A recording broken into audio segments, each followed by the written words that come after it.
Hello, everyone, and a big welcome to Elevating Your Life with Paula Vail.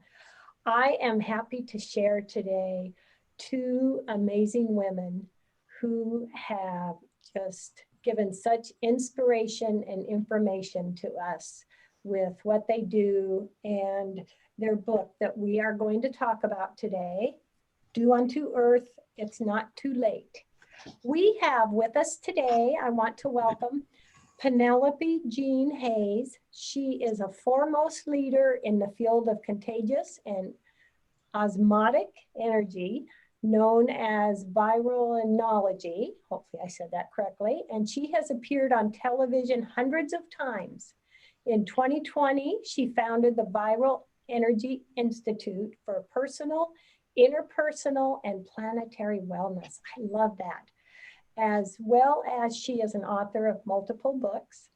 And we also have with us our awesome Carole Serene Borgens.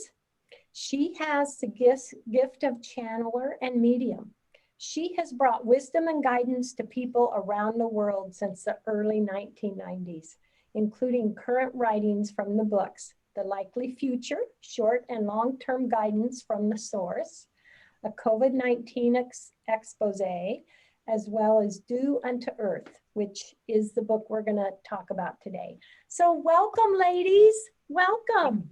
Thank you for having us, Paula. Oh, I'm just honored and thrilled.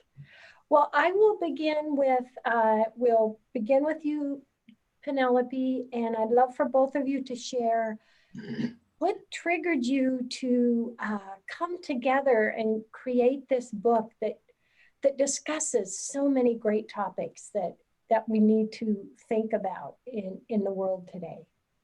Yes, well, it's first kind of important to know what that book is to even say how we came together. So Carole channels Pax, and Pax is the name of the spirit energy that Carole channels. And we'll get deeper into that. But I had gone to Carole for some channeling sessions. I am a writer, I'm a journalist and an author.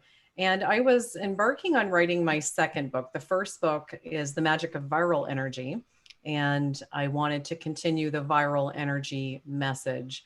And the second book was viral energy, but on a planetary scale. So the first book dealt with sort of interpersonal issues. And the second book was going to extrapolate that to communities and the world as a whole and environmental impact.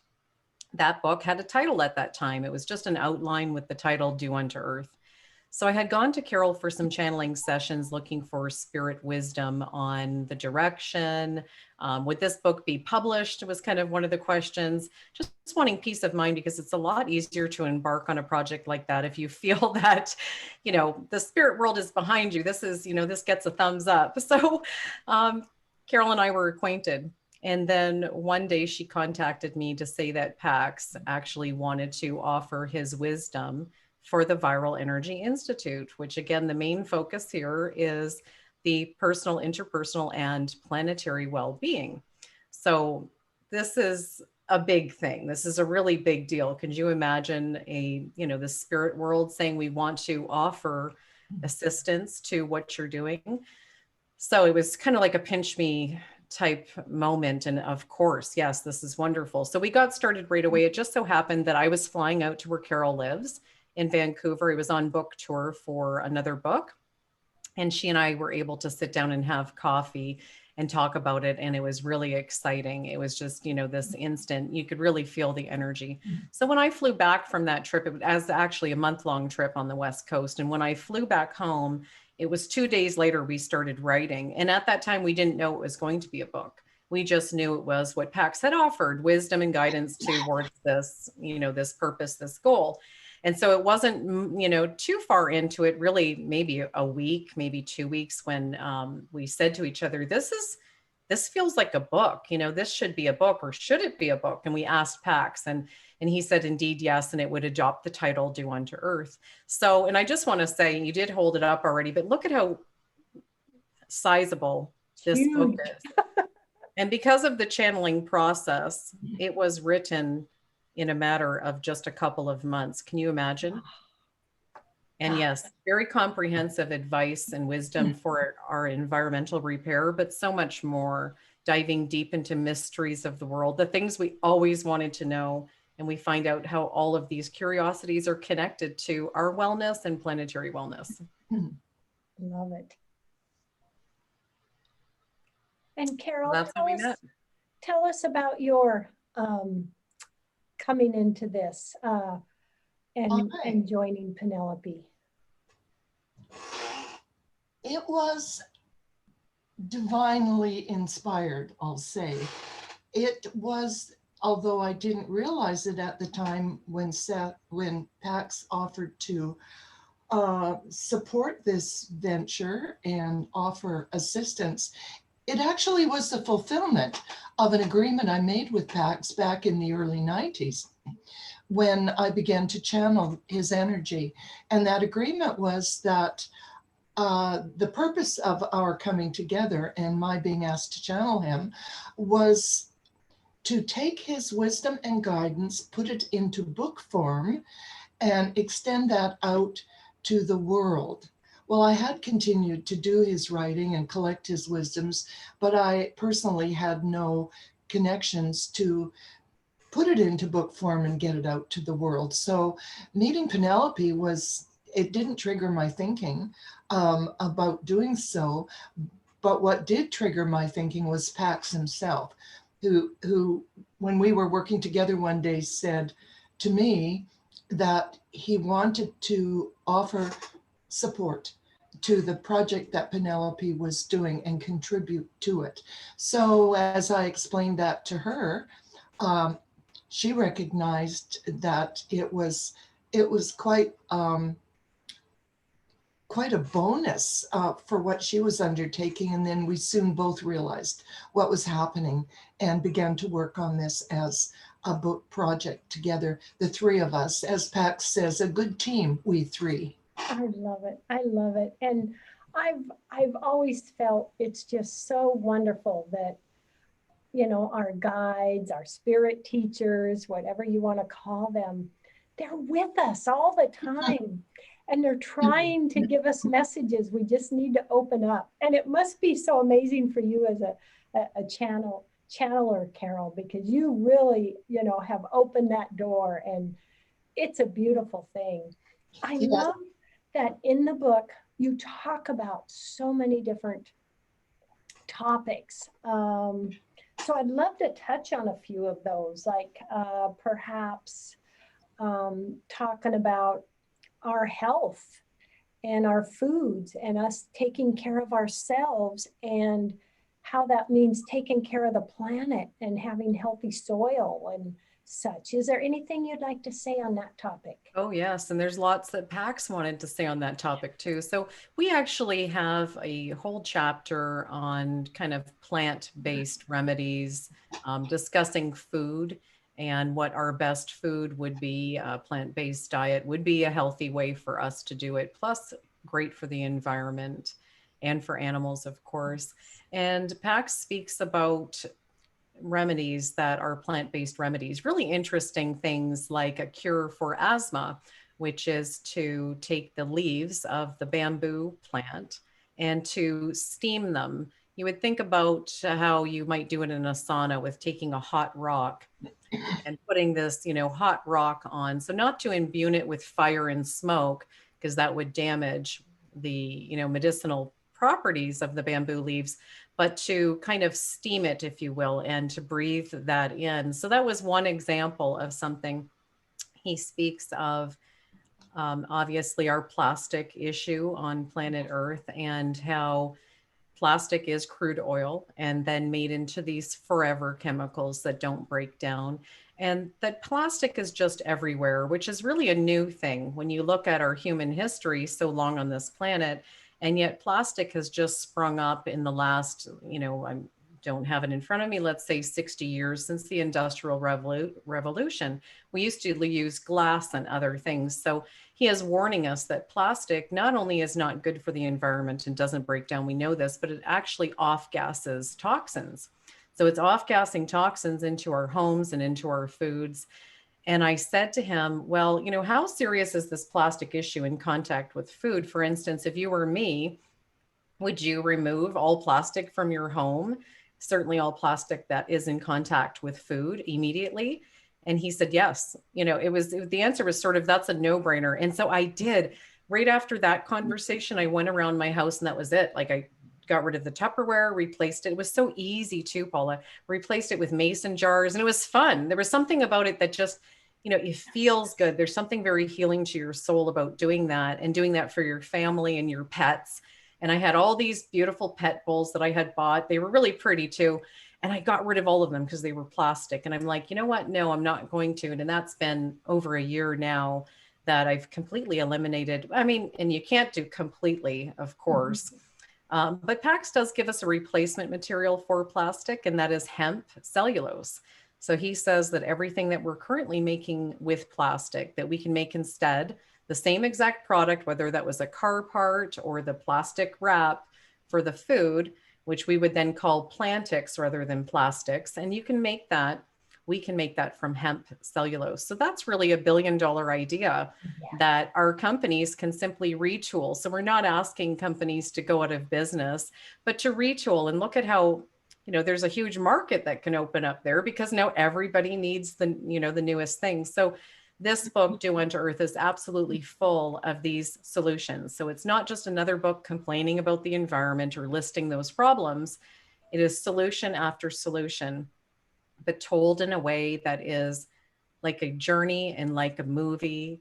And, you know, I ask questions about, you know, how were the Great Pyramids built, and what happened to Amelia Earhart, and what about the Bermuda Triangle and the sunken continent of Atlantis, and aliens and Roswell.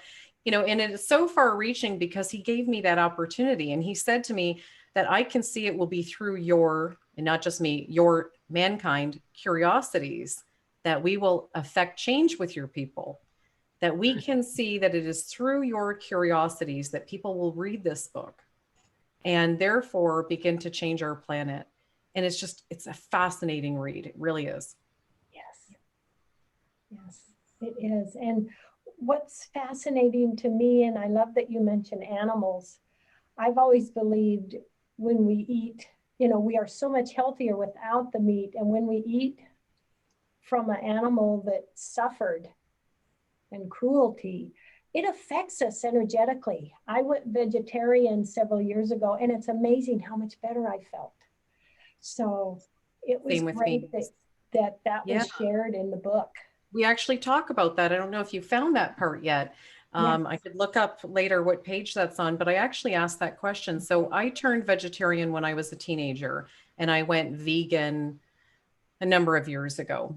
And I would agree, there's something certainly, it makes you feel better on a lot of levels. And I think that just experiencing it, just as you begin to try that lifestyle, you start to kind of know what that is for you. And Pax does not have judgment for anyone who does eat animals, but I really do press him on that because it was important to me to know the answer. I mean, really, Pax has introduced himself as the God being. We are the universe, but not the universe alone. The God being and the greater wisdom. That's how he has described himself in Do Unto Earth. So I'm like, I have the God being here, you know, an audience with the God being. What would you ask? Yeah. And so it was very important for me to really nut down on this question, because unless you ask a specific answer, Pax doesn't just volunteer. You have to, you know, seek and you shall find. And so I really nut down on that, you know, wanting to know, like, well, we be eating meat? And I even mentioned that, you know, there are people that say the Bible says that we're supposed to have dominion over animals. And that was clarified that, you know, perhaps interpretation has a lot to do with this. And Pax has confirmed that obviously the Bible was, you know, written in many different languages, converted over time. You know, we have to put our thinking caps on with this stuff. So the original language may have been something more like guardianship or stewardship for animals, because Pax does confirm that if it breathes, we are not to hurt it, and that a plant-based lifestyle would indeed be better for us anyway, and better for the planet. And I do ask that question, that if the animal suffers And, you know, we know that when the animals are fed steroids and antibiotics, these things get trapped in the meat and then we eat it. We know that, you know, it leads to obesity because steroids are meant to make a cow, you know, big and fat, or the chicken. And so, you know, it's really common sense when you think about it. So I asked, you know, same goes for these hormones, fear hormones, that when the animal suffers or is in fear of their death because they're seeing the one before them be slaughtered, do those hormones get trapped in the meat and we eat it? And there was a positive confirmation on that. And it really came back to this idea of kind of use common sense, that all beings have a soul, all animals have a soul. It's really interesting. Yes, yes. Mhm. Oh, and it was fantastic that you also asked and discussed EMF radiation. That's something I'm very passionate about. I mean, and you know, there was some verbiage in there. I mean, what they do with the electronics and the radiation is more money focused over health focused. Yes. So I actually had a cousin tell me, oh, you should get this cover for your phone. It's made from shungite. And shungite is a mineral that's mined from Russia. And so it's kind of all the rage right now for shungite covers for your phone to help protect, because what it does is it blocks the EMF, the electromagnetic radiation. So when you're, you know, putting your phone in your pocket, what are you doing to your organs? You know, again, we really need to just think about these things. And we have the ability to do that. And so often we live so, you know, asleep and unconscious and just sort of, if they sell it, it must be okay type of thing. So we got to stop doing that. But yes, he says that certainly shungite, anything that you can do to minimize the EMF, and that if you're wanting to know what advanced civilizations would do, they wouldn't do communication the way we're doing it now. He said that our, you know, the wires and the unseen wires, these vibrations that we're putting out are really just a mess of communication. And that's not the way of the future. It is telepathic, actually, communication.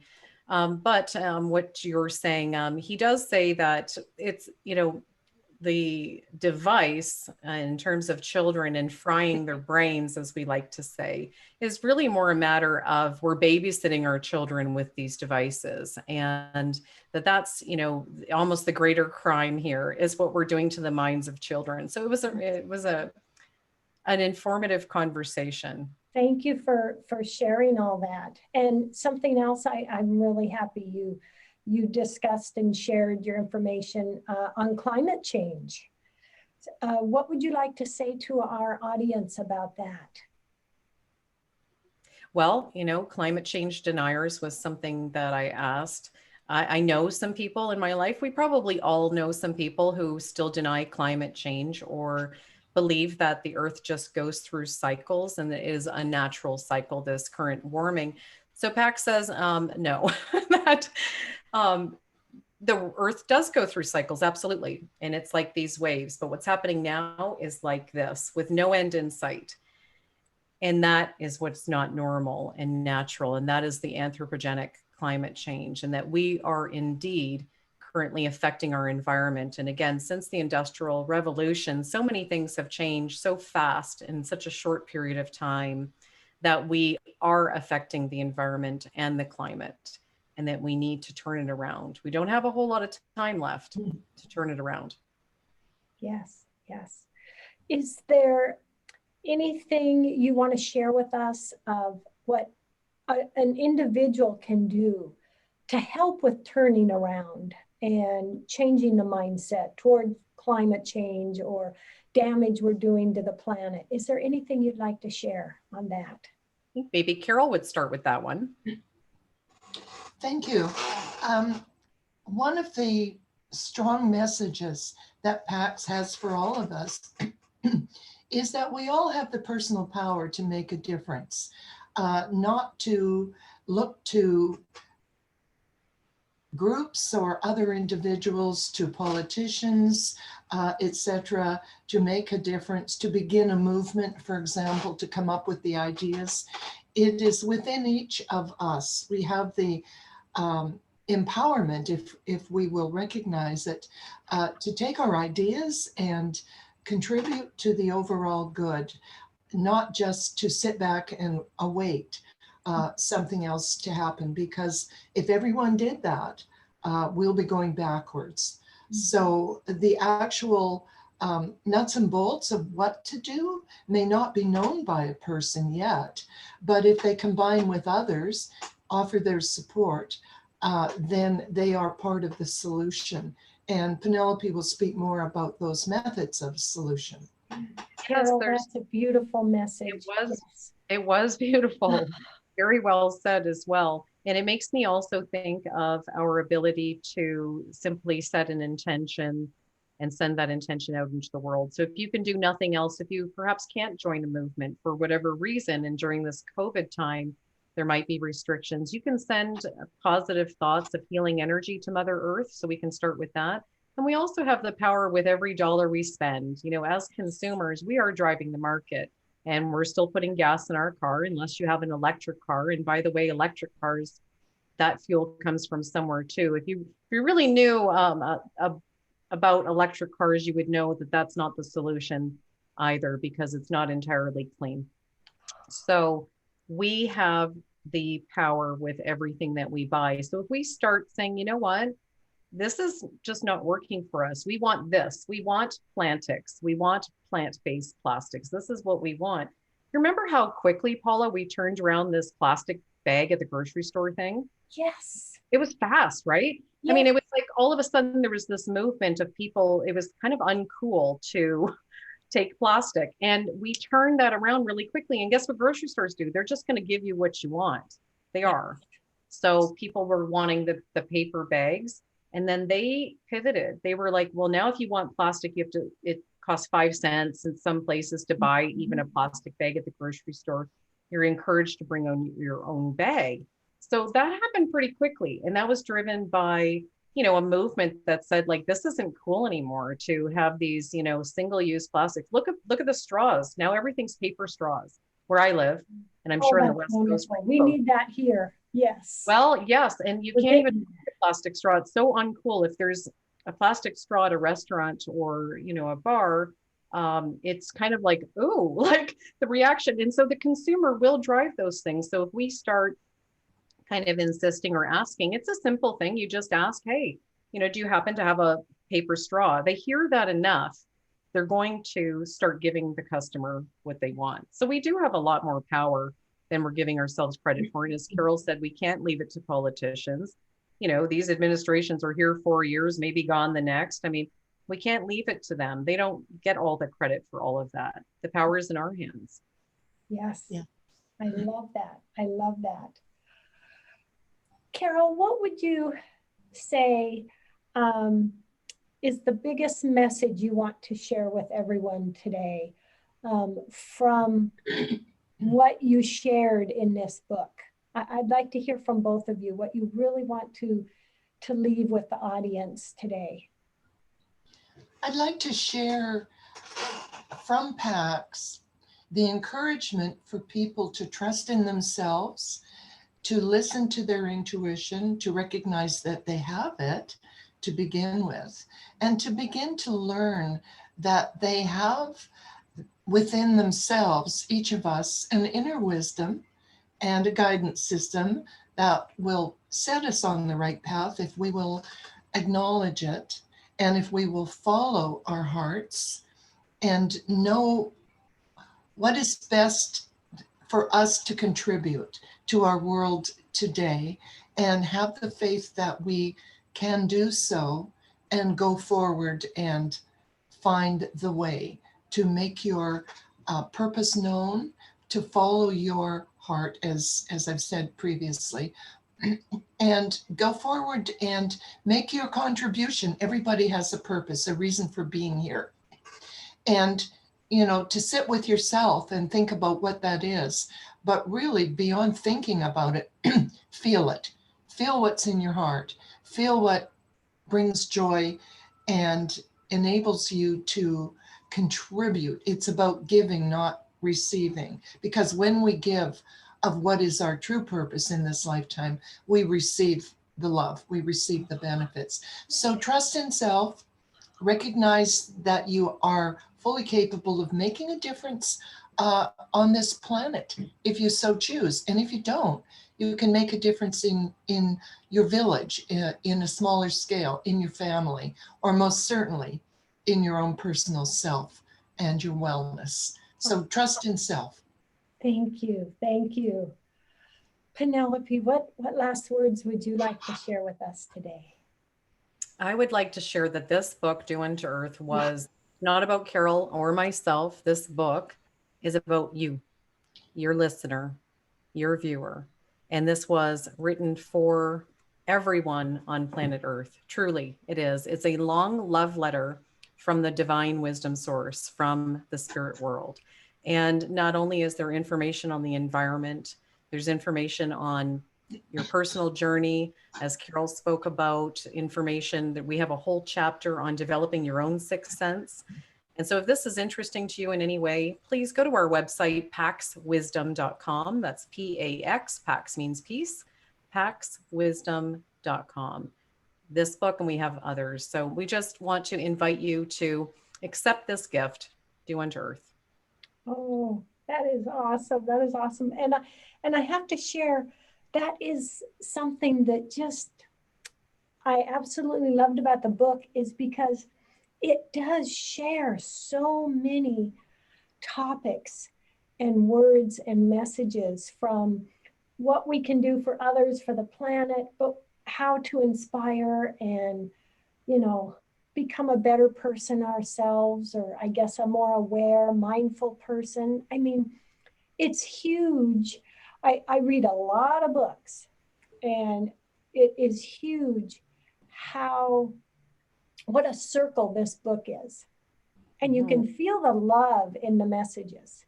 You can feel the love in the messages, and you can feel, you know, how it can help us, and as a group and as an individual. So I just want to thank both you ladies for this creation. Thank you. Thank you. Yes. Thank you, Paula. And thank you for your in-depth understanding of the meaning of the book and for feeling it. Oh, thank you. I'm honored. And I'm honored to share the information about this book with my audience. The two of you are a bright light on this planet, and together we can all make that light brighter. And thank you to all our, you know, spirit teachers, angels, guides, Pax. Thank you all, because they're with us and they're guiding us as well. Yes. Oh gosh. Thank you. Well, I wish we had another half hour to go. You have so much to share. But we will say goodbye. Love, hugs, and blessings to our audience. Thank you for joining us. And Penelope and Carole, love, hugs, and blessings to you as well. Thank you, Paula. Thank you for having us. So much.